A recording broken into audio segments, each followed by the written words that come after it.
Hello and welcome back to another episode of Klartext Triathlon. In today's episode, Sebi speaks with the pro cross triathlete Kieran McPherson from New Zealand. And now, first of all, we have a small commercial break. Today's episode is proudly brought to you by the OMNi-BiOTiC Klartext Triathlon 2024. Are you ready for the ultimate triathlon experience in the stunning city of Graz, Austria? Save the date for the OMNi-BiOTiC Klartext Triathlon on the 25th of August 2024, an event that caters to both seasoned professionals and passionate age group athletes. Picture this, a thrilling swim down the Moor River right in the heart of the city, a 90-kilometer bike ride through picturesque vineyards in the Graz region with a fully closed route for your safety, and a city half marathon comprised of 3 accelerating rounds. But that's not all. You will be in a esteemed company with a lot of renowned triathletes. There is even a professional race classified as a PTO silver event with a 20-meter drafting rule on the bike. You will be racing alongside the pros, feeling the excitement up close. Our motto is simple yet powerful. From athletes for athletes. We understand your needs and prioritize your experience. Here is what you can look forward to. Fair registration fees, an exceptional event venue, special goodies for all participants, and unforgettable after-race party. So, don't let this opportunity pass you by. Join us at the OMNi-BiOTiC Klartext Triathlon and make unforgettable memories. Register today and be a part of something extraordinary. We'll see you at the finish line. End of commercial break. Yeah, hi and welcome back to Klartext Triathlon. We are on our next international episode. We have a very special guest on board again, and right now he's pretty much on the other side of the earth, to be precise, in New Zealand. I think it's early morning for you, Kieran, and 8 p.m. my time. And I think you're back from a very nice, probably open or outdoor swim, and I'm sitting here in the dark German winter. Nice to have you on board, Kieran. How are you doing today? Not too bad. As you said, just got out of the swimming pool for swim squad this morning. So it looks like another warm day outside. So I'm enjoying New Zealand summer once again. So New Zealand is actually the place where you were born and raised. If I'm correct, you're 31 years now of age. 31 years. And this is I was born and raised in Matamata, New Zealand. So. Yeah, so you were born and raised in New Zealand, but currently you're actually living in the US, in Colorado, Fort Collins. That's where I also visited you this summer. But yeah, let's get back to the start, where triathlon and everything took off. I think you actually had a running background, from what I've heard before talking to you, and then made your way somehow into triathlon, if I'm correct. At high school, I just grew up being outdoors, running around a bunch. My dad was a pretty good runner back in the days, I just caught the bug early, I guess. I run a fair bit with the local Harriers club. We'd run up in the forest on the mountain range that just borders Matamata here. I was running, did a fair bit of club running, and then was pretty competitive at high school on a national level as well. So. And how did the triathlon take off from there? Was it due to injury, or did you want to try something else, or how did it all start? I went to university. I was umming and ahhing whether I should take a gap year and continue running a little bit more, or head to university. So I went to university, and I was running 100-mile weeks. For a bit of fun. Still pretty competitive. I think I was at that stage I was national half marathon champion for under 19. What was your time back then, if you don't mind asking? I believe I did a 1:10 to win that national title. Wow. Yeah, for a 19-year-old guy, that's pretty insane. I think I was 17, 18 at the stage at that point. But I was just doing a fair bit of running by myself. Running those 100-mile weeks, and then I thought I probably shouldn't do any more for fear of getting injured or burnt out. So I went to the pool and was doing a little bit of aqua jogging, but at that stage I couldn't swim a length of the pool. So one of the local swim coaches there, who happened to run the triathlon squad as well. He asked. Well, he saw me flailing around in the water, so he asked if he wanted to teach me how to swim. So that's kind of where it started. So that was back in 2011, I guess, at the start of university there. And it was also this coach who got you into biking then. Well, I guess I'd ridden I ridden a bunch on my bike as a kid, not really to a high standard, but I had a road bike. I had a beat up bike. We would build dirt jumps in our backyard and kind of muck around. So as kids, we were always outdoors, either running around or on push bikes. So I knew how to bike, but hadn't really had anything structured, I guess, at that stage. So my running fitness was able to hold me through on the bike. It was just that it was just a swim that was going to be a huge issue. But now you're known as a cross triathlete, actually a very successful one. But I think back then you started with road triathlon in the first place, didn't you? So 2011, I guess nationals was in April, and I started training, I guess, with a swim coach at the end of February, start of March. So I only really had 4 or 5, maybe 6 weeks of learning how to swim to be able to get me through to to national. So I didn't really know that he was kind of planning that for me, but so he was like, "Oh, nationals in a couple of weeks. Do you your training's going well? Do you want to have a go at this?" And so I think I was 3, 4 minutes down on a 1,500 meter swim, and was able to ride up through most of the field, but then had the fastest run by far, and was able to run up to second place. So I was able to qualify for World Champs, which happened to be in Beijing that year. So that was for, I think it was 17 to 19 year old age group for the Olympic distance. So I went off to Beijing that year for my first international trip, and was able to place third behind a couple of really competitive Australians. So. Yeah, that's a very good result. Were the main contenders from New Zealand back in those days?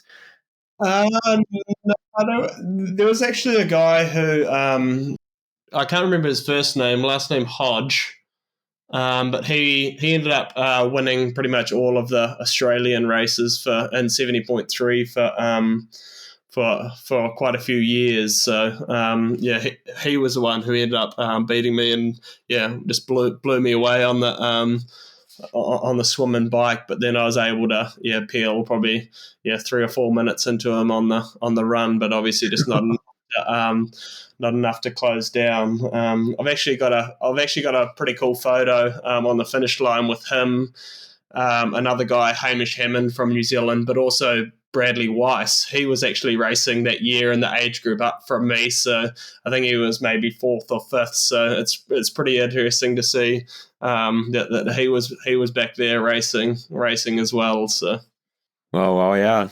A lot of big names, lots of guns back then.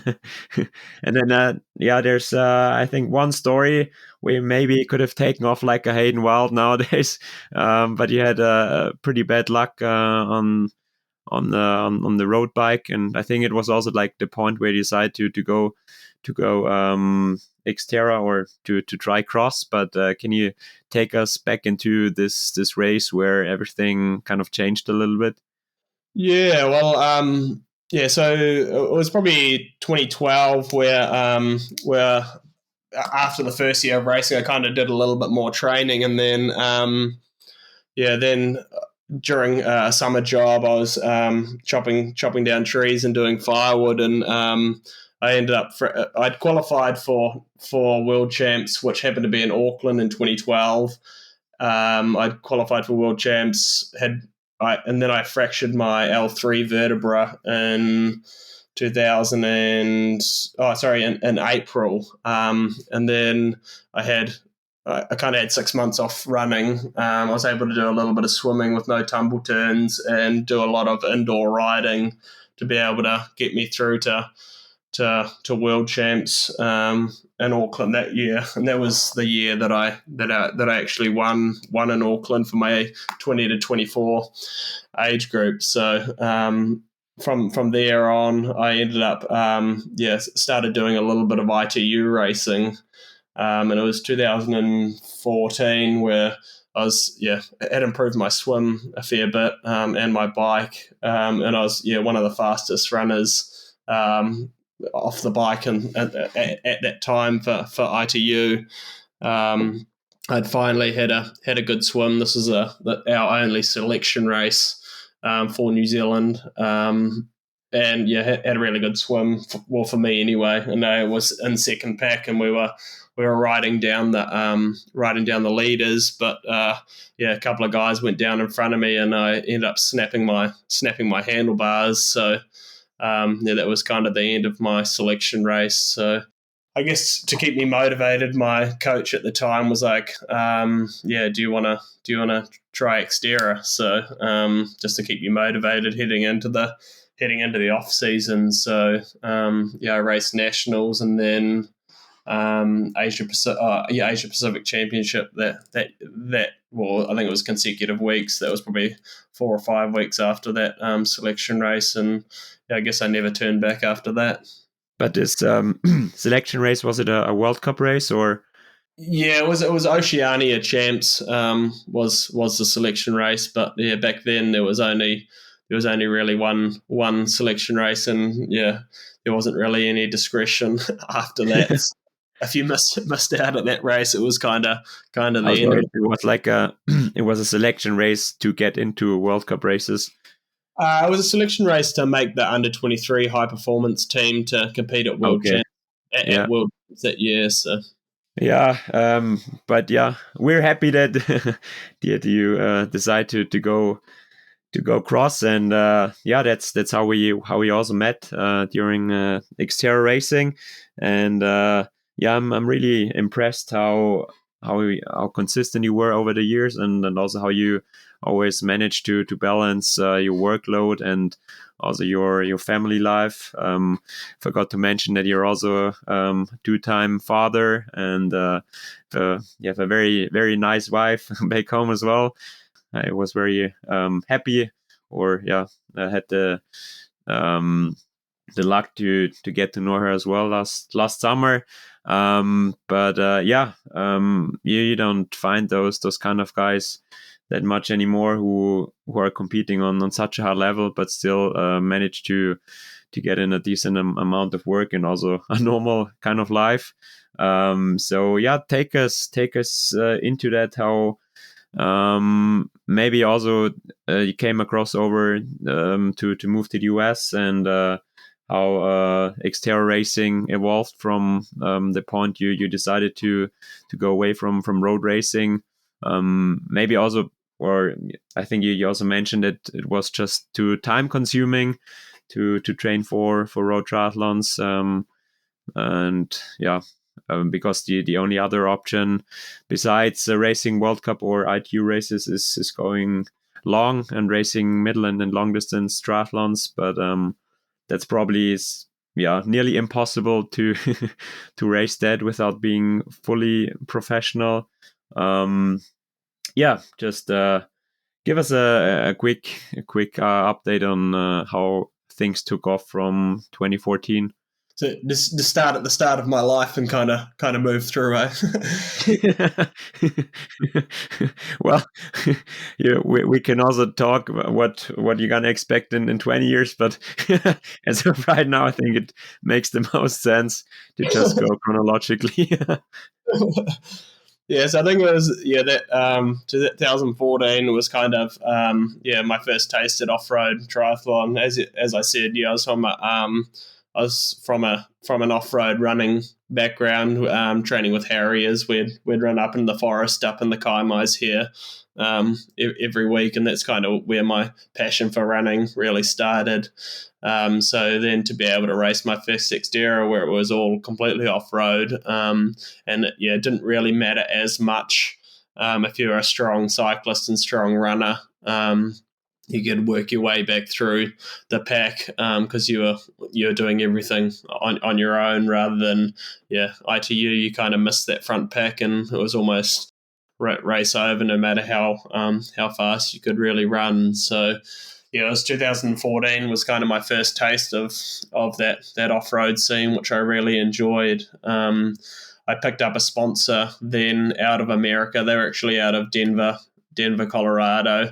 They were a massage roller company. They couldn't sponsor me a huge amount of money financially, but they had a house in just up in the mountains from Denver, and they offered for me that year to come over and use my 90-day visa in America to come over, and they'd give me a car and a house for those 3 months that I was over there. So I was able to race a couple of local races, and also I think at that stage it was North American Championship out of Utah there. So I met my my now wife that year, and then kind of 2015 it all really kicked off from there, and I ended up racing. There was a really good Asia Pacific series that year, so I raced Saipan, Philippines, Malaysia, Thailand on my way up to North America, and then I was able to race a bunch in North America that year, including I think it was Dominican Republic, Mexico.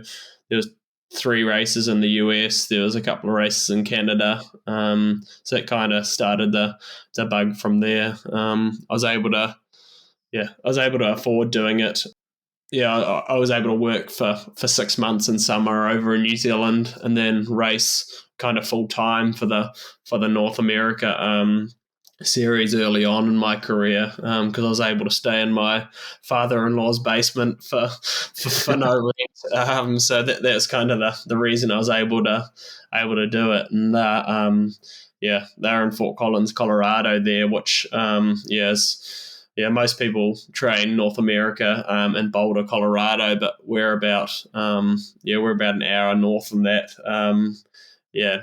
I think we've got a lot better trail system. We've got some pretty good athletes there, but we just don't have the same egos that are in Boulder. So I really enjoyed training there, and that's kind of where I caught the bug. And I had a pretty good season that year. I think I was fifth. That was the first year they kind of had a Pan American series, so I think I was fifth in that, and then continued to build on from there. I think I built up to, I think it was 2018 when I first won the Pan American Tour, and that was that was kind of the last year that was raced, obviously leading into COVID.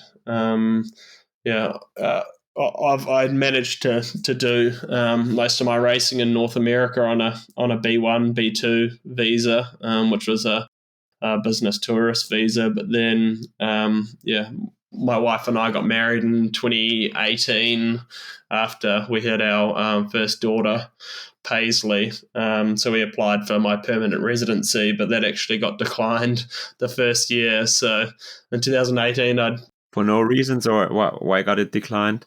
Well, it had got declined because I had travelled, but according to my lawyer at the time, he said you could travel as long as you got back into the US, and I travelled and had got back into the US. I travelled to race to earn money, and I got back into the US legally, uh, and so they declined it. But I ended up getting my permanent residency a couple of years later. But during that interview, they didn't really know why I had been declined the first time.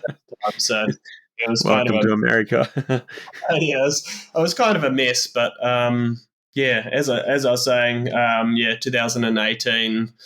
I just won this tour, but 2019, instead of defending my title, I wasn't allowed back in the US again. So I was based back in New Zealand, and spent the year. I'd raced a few XTERRAs in Japan and China, but I'd done a bunch of adventure racing throughout China that year, which was just an interesting mix, I guess. Yeah, sounds like you've made the most out of the racing when it was still possible. So especially between 2018 and when COVID shut everything down, we had some really big wins and really big successes. I found, like, you won XTERRA Brazil 2018, 2019, XTERRA China, and you also said Pan Am series. Did you win the whole series, or? Yeah, so 2018 was, I think, the third year that I'd been racing on that series, and so that was the first year that I'd won that. I think I had a fifth and a third the previous years, but then 2018 I managed to win that. So. Yeah, nice. So nowadays these series don't really exist for pros anymore, but we've got the World Cup now, and that's also something we're gonna talk about later, because that's also where we met. And in my eyes, has also taken racing, off-road racing, definitely into another sphere in terms of competitiveness and also places you get to visit. But before we get to that. We were all shut down with COVID, as I said before, starting in 2020. And I think although you had your permanent residency for the US, you were back in New Zealand that time, weren't you? Yeah, so this was actually prior to getting my permanent residency accepted. You got declined, and after COVID, you got the permanent residency. Yeah, it was towards the end of the pandemic where I got my permanent residency. So 2019, 2020, we were back in New Zealand, and it was the start of 2021 where we were able to head back to the US after my permanent residency had got accepted. Yeah, and what I found pretty astonishing, because during this time a lot of people really turned mad and I don't know, became really strange persons. But you you didn't seem to get let down by those kinds of people, but try to find your motivation in some other pretty unexceptional projects. I've googled your webpage and found out that you did two major projects during this time, and they were both like out of this world. I think the first one was your backyard Ironman, wasn't it, or was it the length of New Zealand?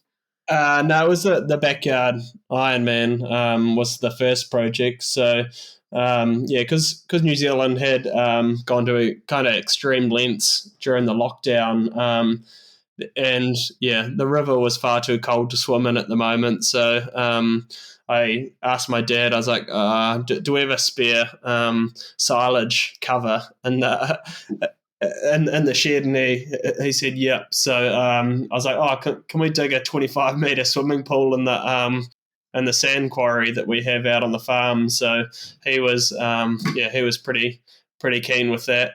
So we were able to dig a exactly 25-meter swimming pool that was it was 2.5 meters wide and 2.5 meters deep. So it was pretty much almost Olympic standard if it was 50 meters, but it was pretty good. Were you able to do flip turns, or how were you turning?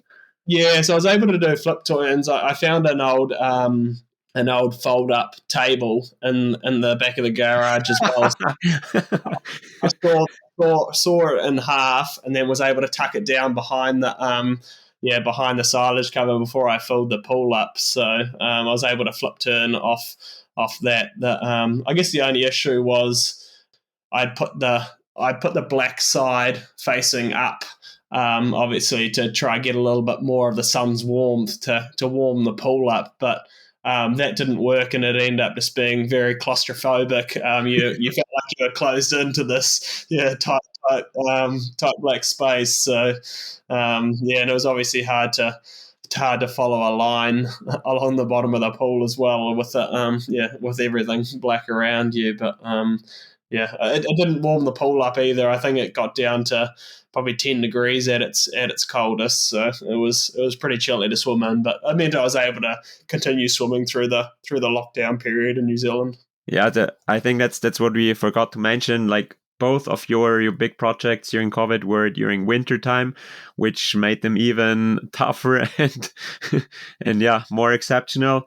And during this backyard Ironman, it was not only the swim that was crucial or cruel in 10-degree cold water, but also you didn't ride your road bike on a normal flat road or on a on a nice loop with little elevation, but you decided to ride your mountain bike. And not only did you have quite a bit of elevation, but also you did you had some single tracks in your loop, and it sounded really like an insane course that you that you chose for your project. Yeah, well, I'd been in trouble, a few times by the local police out riding my bike on the road because we weren't supposed to stray too far from our houses. So I decided to keep fit. I would because we had a relatively big farm at that time, so I was able to build a bunch of single trackers, kind of like a project to keep me busy during the lockdown, and I was able to incorporate this single track that I had dug myself into I think it ended up being a 5 kilometer loop of probably 2.5 kilometers of it was single track. For this backyard Ironman. So actually going into that, I probably should have thought a little bit more. Obviously, the more and more tired you get during Ironman, the less your ability gets or concentration gets during this time. So I actually went into the first single track on the first lap of the ride and went straight over the handlebars. Not really thinking. So there was I think as I got further and further along the Ironman, I think the ride ended up taking me just over 8 hours, and it must have been close to 3,000 meters of elevation gain. So it probably wasn't the smartest idea, but it was all good fun, and it was actually my first ever Ironman as well. So I was able to run a I think it was a 3:15 or a 3:20 off the bike as well on gravel farm trails as well. After an 8-hour mountain bike on single tracks, just to be precise. So I actually I finished just after dark. Yeah, and I got a call from the local news agency, our biggest news outlet, for the 6:00 news the next day, and they thought I was absolutely mad, but it ended up being, it ended up making national and international news for this small project that I had. I was working with a PR firm at the time, and they were like, "Why didn't you tell anyone before you were going to do this?" And it was kind of only the week before that me and my coach had decided, should we do a fun project and go from there? So it was probably a little bit silly at the time, but hey, it was a good project, and it made international news as well. Yeah, but that's my Kieran McPherson. You don't care about any PR beforehand. You just do your shit, and then it's done, and we'll see what what happens afterwards. But yeah, for everyone who's keen on seeing this YouTube video, it's really insane. We're gonna put it in the show notes later, but it's really worth watching it. And seriously, I haven't seen anything like it before, so that was definitely a crazy one. And yeah, we've already mentioned the PR thing a little bit, so that was just like for your own motivation. But then you had another project, the Length of New Zealand, that I briefly introduced before as well, and that was actually for a good cause, because there was a quite little story behind it. But can you take us into this second COVID project that was maybe even bigger than the backyard Ironman? Yeah, well, after we finished that backyard Ironman, and obviously still a bunch of lockdowns in New Zealand. We couldn't really travel anywhere, so my coach and I decided, we'd do another project, and I was like, do you know if anyone has done a triathlon the length of New Zealand before? And he's like, no. So I was like, do you think we should do it? So he's like, it's probably not a smart idea, but I guess we could give it a go. So we trained. We didn't really know what really that we should do, whether we should do a bunch of half Ironmans every day or whether we should do a bunch of Ironman every day. So we trained up to doing an Ironman every day, but we were going to break it up a little bit differently, where I would cover the Ironman distance, but then I would maybe swim for a kilometer and then ride for 90 and then do a 20k run, and then like kind of break it up a little bit differently, as long as I was covering the distance in a day. But so during training, I think I did 3 Ironmans back-to-back days, but it was pretty brutal in the middle of winter. So I said it's probably not really a smart idea. I was gonna break down and end up injured. So we decided that we'd just do a swim, bike, and run, and kind of to get from point A to point B. So I'd gone through Google Maps and decided what route I was going to take, and where I was going to swim, bike, and run each day. So we did an individual triathlon each day, and made my way up the country. So I think the shortest swim I did was, I think it was about, it was just over a kilometer, because I think that day it was snowing and the water was about 8 degrees Celsius. So I'd swim, I'd get out. I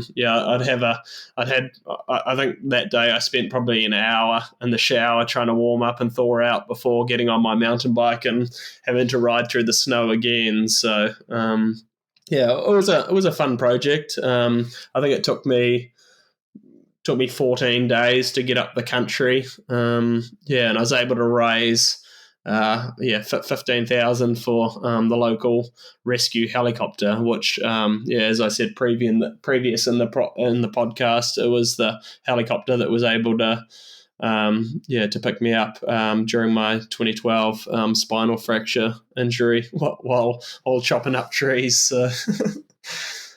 Crazy story. So you really started at the southernmost point in New Zealand and ended up at the northernmost point, and you kind of zigzagged your way through the countryside, or was it pretty much in a straight line?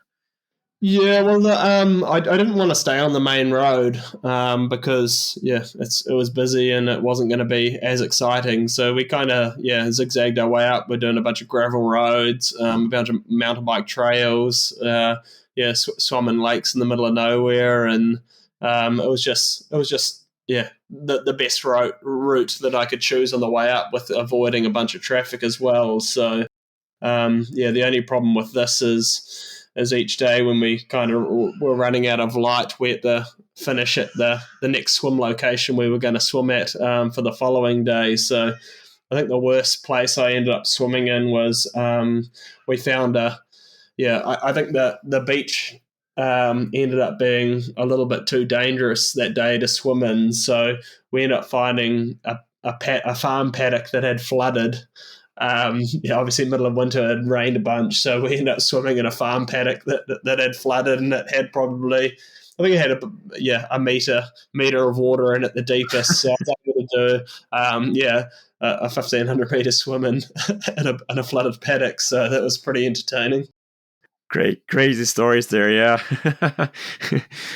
But I think you left out the Strait of New Zealand between the South and the North Island, because I don't think we could have this talk today then if you had swum this one.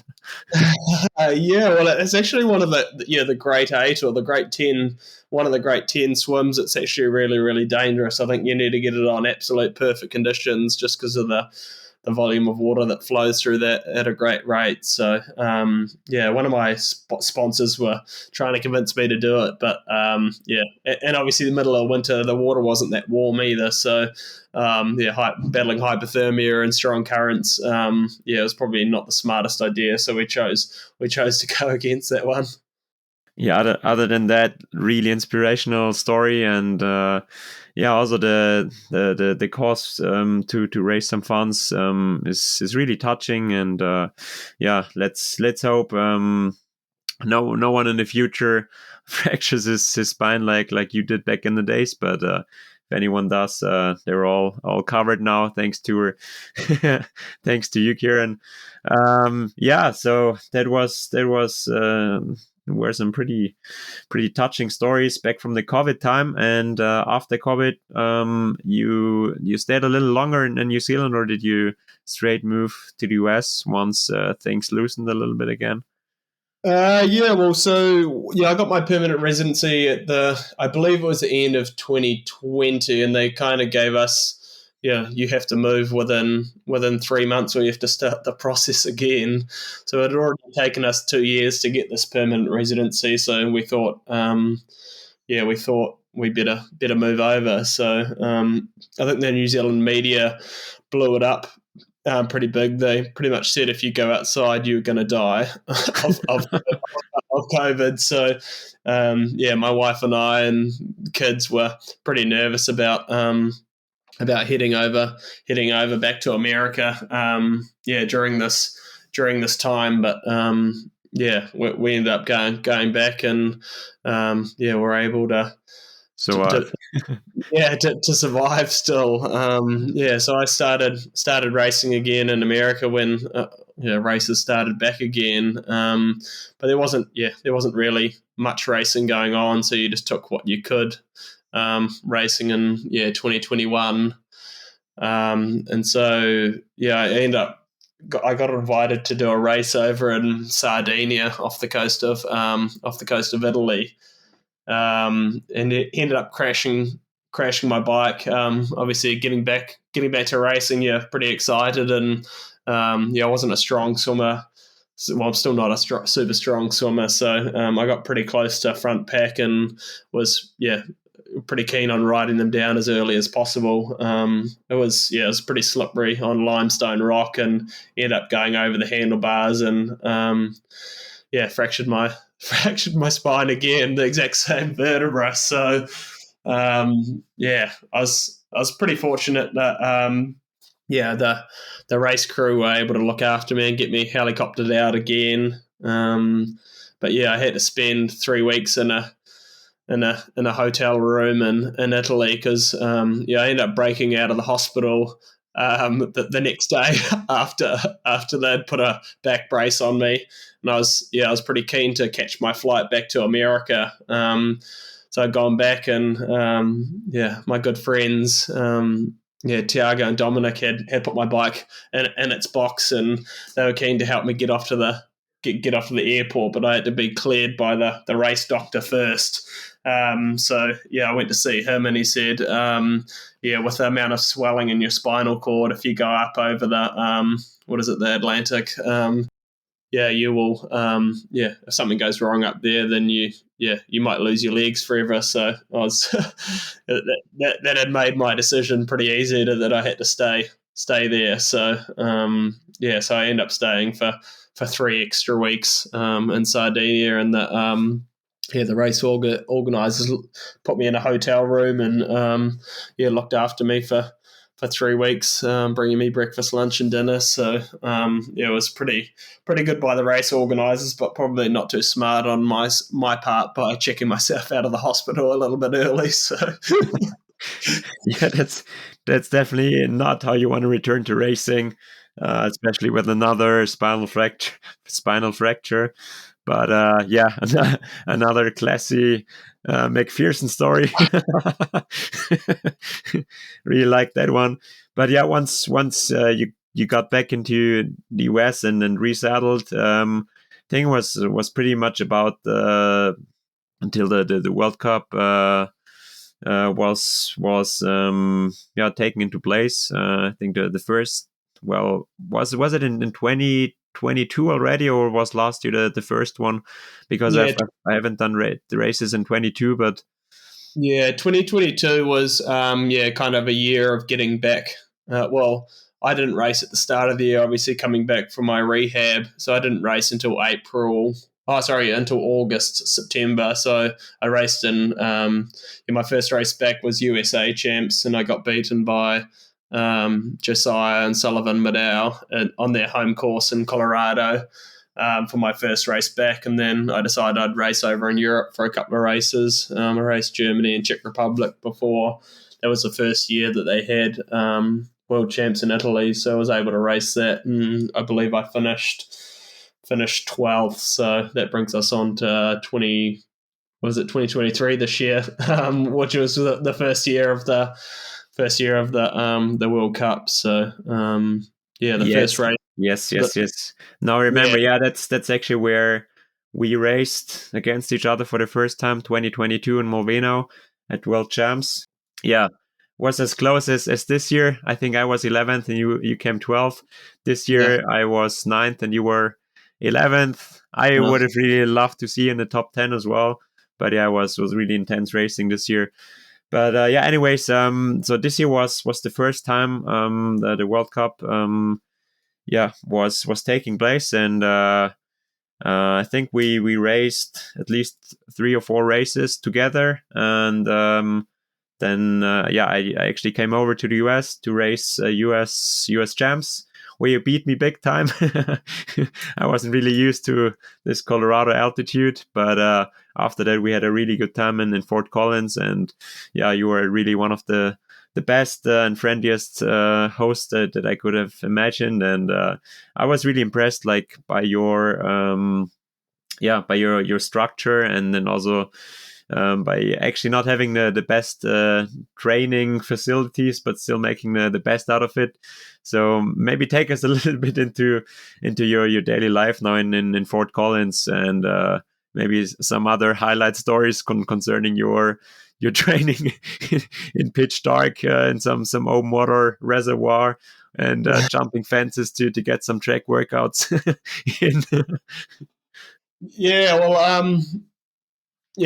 Obviously with my current work schedule and training schedule and family life, you've got to we just got to balance it out, and I can only pretty much go training when there's a free moment in the day. So if I have to if I've got 2 hours and I've got to go straight out training, and then as soon as I get back, I'm eating on the way to work, or eating on the way to pick kids up from school, or all of the above. So training can be pretty interesting sometimes. As you said, either up before the crack of dawn to jump a fence illegally and trespass on one of the local high school tracks to get a track workout in before the sun comes up, and someone comes in to kick me off, or swimming in illegally in one of the reservoirs as well before the sun comes up and the boats are able to get back on it. So training obviously keeps me on my toes. My kids keep me on my toes, and so does my work. So I think I've got it pretty good in Fort Collins. I've obviously got a really supportive wife that's lets me go over and go over to different countries and race and do my training during the day, which can be pretty tough on her. But like I still enjoy what I'm doing, regardless of how I'm doing it. But it's obviously getting a little bit tougher now that we've got 2 kids. And obviously the cost of living is getting higher and higher as well. So working a couple of jobs and training and racing, and obviously kids are getting busier the older they get as well. So. Yeah, that sounds really tough, and I'm really impressed by how you still perform though on the big stages. I mean, I'm pretty much full-time pro, and a lot of the other XTERRA athletes are as well, and you still are in contention. So really hats off, and also concerning your training regimen. Sounds far from perfect, and I hope no American official is going to listen to this podcast, because I don't want to ruin your last facilities to go out and train.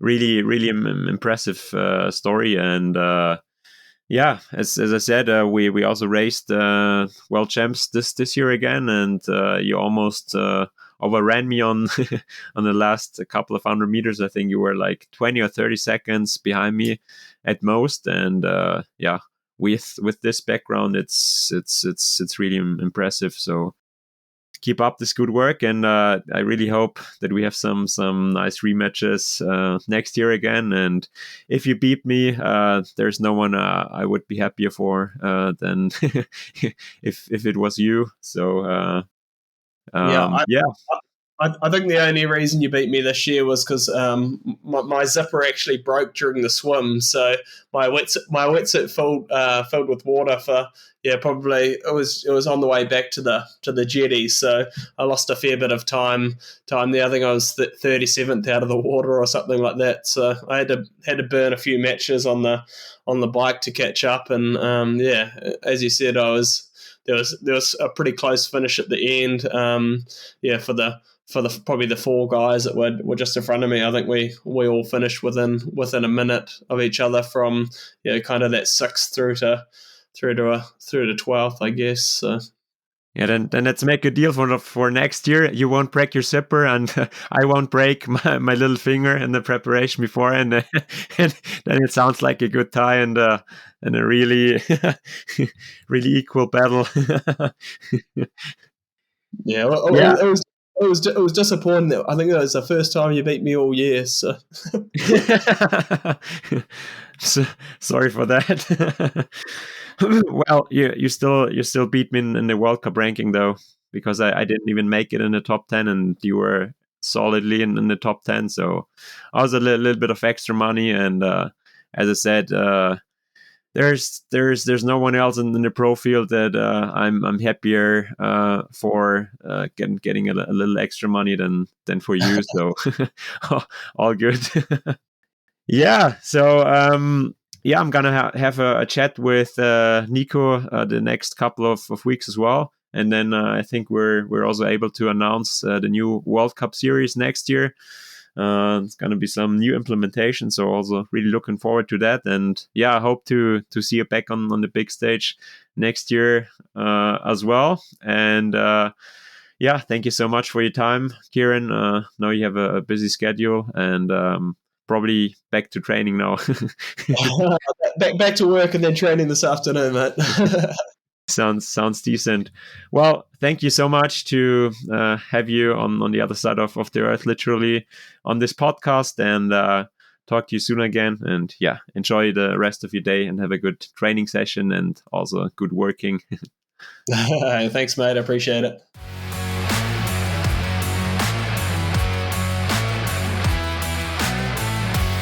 Dear listeners, I hope you enjoyed today's episode with Kieran McPherson as much as I did.